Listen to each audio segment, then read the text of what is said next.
Hola, ¿cómo están? Bienvenidos al primer video de JC Talks About. La verdad era que no pensaba que este primer video iba a ser sobre este tema que estamos viviendo en este momento de la pandemia.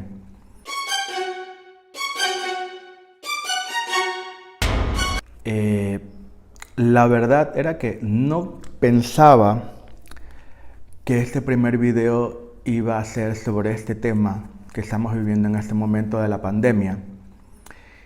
Sin embargo, ya habiendo pasado más de una semana en cuarentena y viendo cómo los números en mi país saltaron de 2 hasta 1800 y viendo cómo el rumor de las muertes en gran escala se transformó en una realidad, aunque el gobierno no lo quiera aceptar. Creo que quise hablar un poco sobre el tema, quise dar mi opinión sobre qué opino de la pandemia y cuál es nuestro rol con respecto a lo que está sucediendo.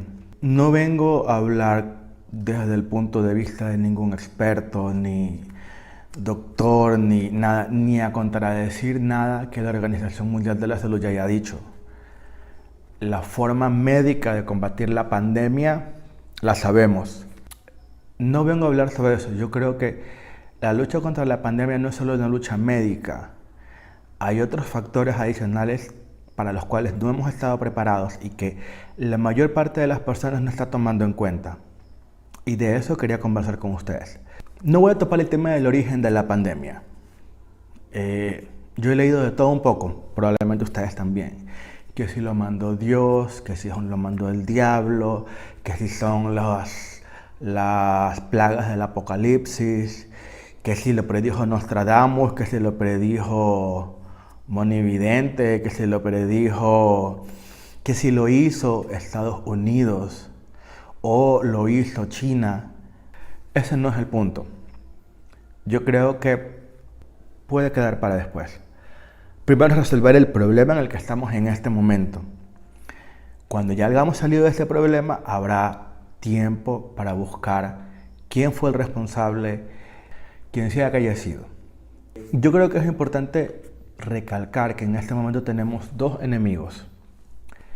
No es solamente un virus el que nos está atacando. El otro enemigo que tenemos es el miedo.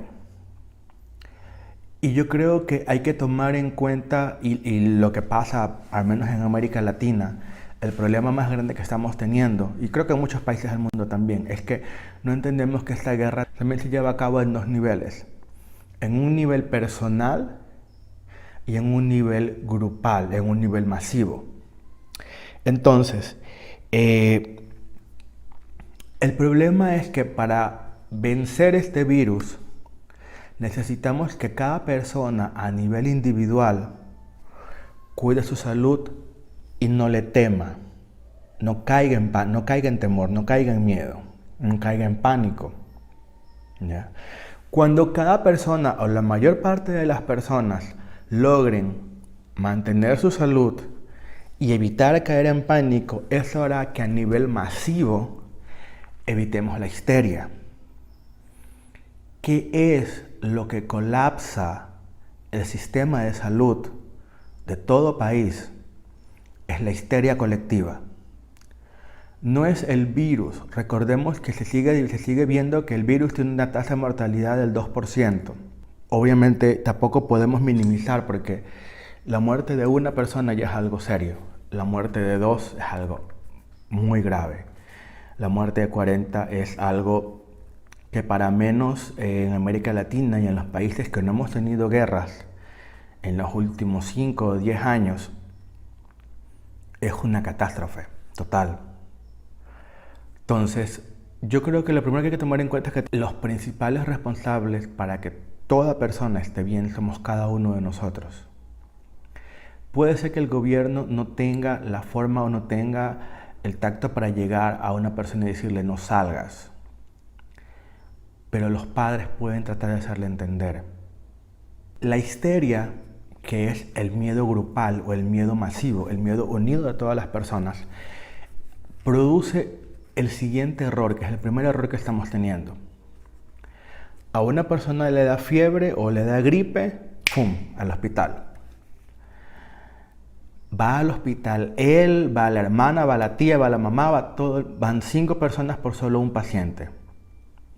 Si eso se repite mucho, tenemos un hospital con 500 personas en emergencia, de las cuales, de esas 500, 100 son pacientes. Los otros son solo acompañantes y es en vano que estén ahí. Primero, de esos 100 pacientes, demos un número al aire, la mitad probablemente sean casos sospechosos. Las otras personas deben ser regresadas a sus casas inmediatamente. El paciente primero debería intentar no hacer perder el tiempo a los doctores, yendo a una emergencia en vano. Lo que quiero que entiendan las personas es que el problema más grande de una pandemia es cuando la histeria genera una alta cantidad de casos ficticios que imposibilitan a los entes de salud, al personal de salud, a proveer el cuidado a los que sí necesitan. Esa es la primera cosa que tenemos que entender. ¿Qué empeora nuestra pandemia? La histeria de las personas. La cantidad de personas que van a los hospitales sin tener razón. Y eso tiene que parar. Lo tiene que parar cada uno de ustedes. Creo que también es importante tomar en cuenta y que el gobierno siga la metodología impuesta.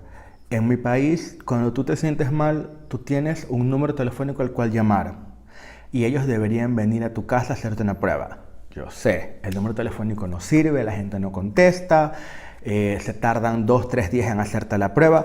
Primero,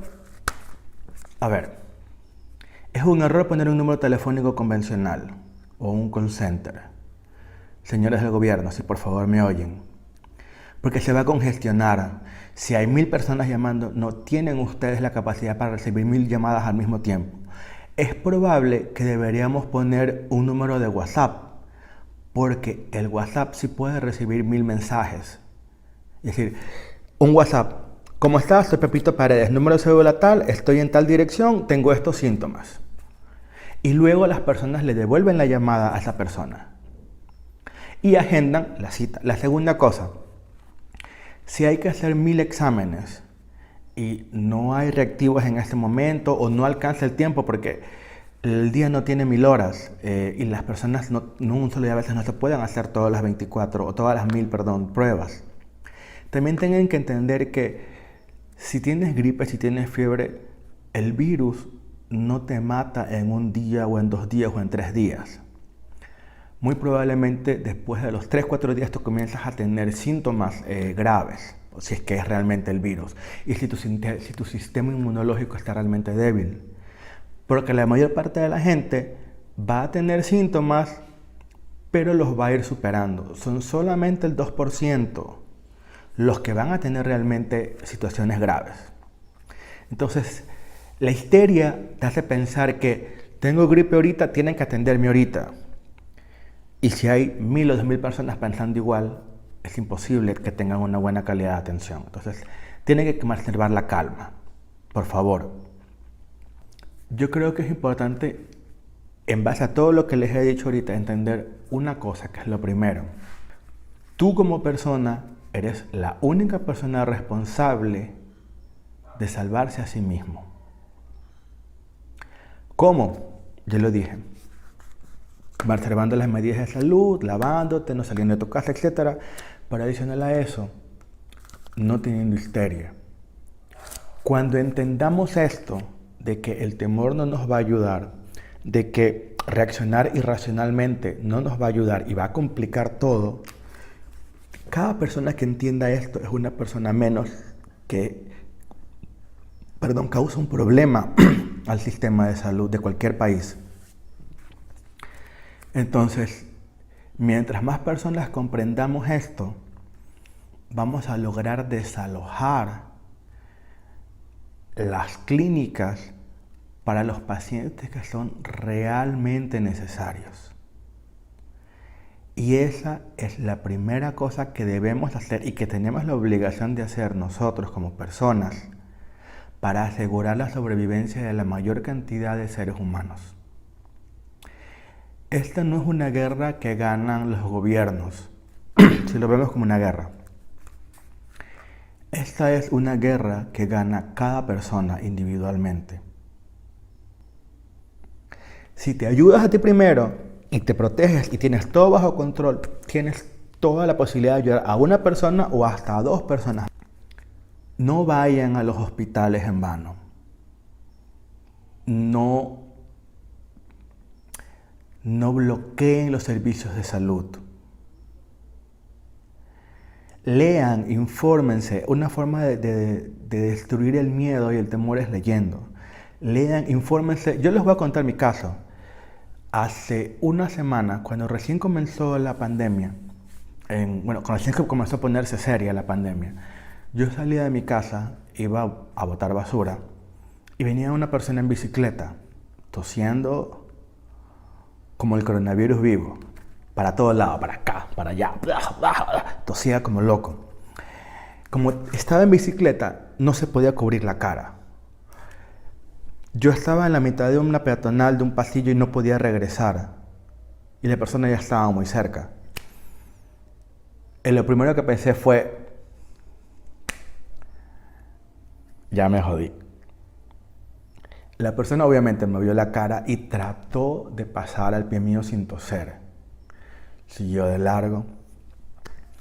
Yo esperé unos minutos, porque se dice que el virus permanece en el aire, así que me quedé parado unos minutos para que las partículas, a ver si descendían o lo que sea. Y dije, bueno, tampoco me puedo quedar media hora parado aquí a las 10 de la noche a la hora de botar basura. Entonces traté de irme por un ladito, todo puede ser. ¿Ya? Llegué a mi casa 10 minutos después y me comenzó a doler la cabeza. Luego de eso al día siguiente me desperté y comencé a tener síntomas de gripe, comencé a moquear, a tener flujo en la nariz. Y gracias a unos amigos me dijeron, oye, a ver, estos son los síntomas del coronavirus. Por favor, yo no les voy a dar síntomas en este momento, vayan a la página de la Organización Mundial de la Salud. ¿Ok? Pero todos tus síntomas no son conclusivos para coronavirus. Recuerda que también hay influenza normal, que hay faringitis, hay algunas cosas. Y la realidad es que ya han pasado casi una semana y media y estoy de lo más normal. No dejemos que el temor nos venza. Cuando tú logres dominar la situación, puedes ayudar a que otras personas la dominen. Y cuando varias personas de un barrio logren dominar la situación, pueden ayudar a que el sistema de salud no se enfrasque en ese barrio y acuda a otro barrio que se lo necesita. Cuando una ciudad logra dominar la situación, logra cuidarse, logran seguir los parámetros, logran tratar de detener las infecciones, tratar de evitar más contagios, esas personas de esa ciudad desbloquean el sistema de salud para que si hay otra ciudad que necesita doctores, estos doctores puedan viajar. O inclusive los doctores que tienen pueden descansar porque nuestros doctores no pueden trabajar 24 horas. Los doctores son humanos y comienzan a fallar. Entonces no depende del doctor que todo salga bien. Depende de cada persona.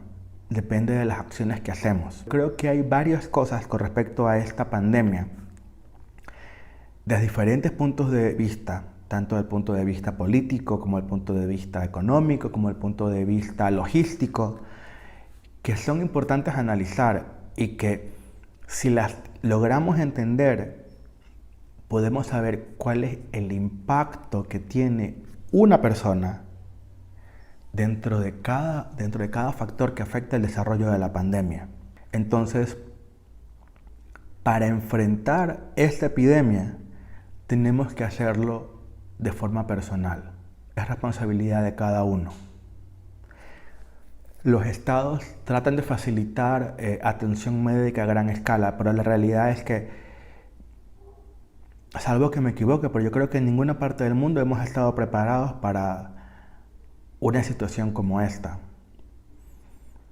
Hace muchos años que no tenemos una pandemia. Mi mensaje al final de este video es, primero, no pierdan el control. Les pido que por favor no teman, venzan el temor. Entiendan que necesitamos que cada uno de ustedes actúe. Y entiendan que cuando cada uno de ustedes actúe y todos nos unamos actuando a favor de protegernos, vamos a dejar espacios para que las personas que están realmente afectadas se puedan atender normalmente.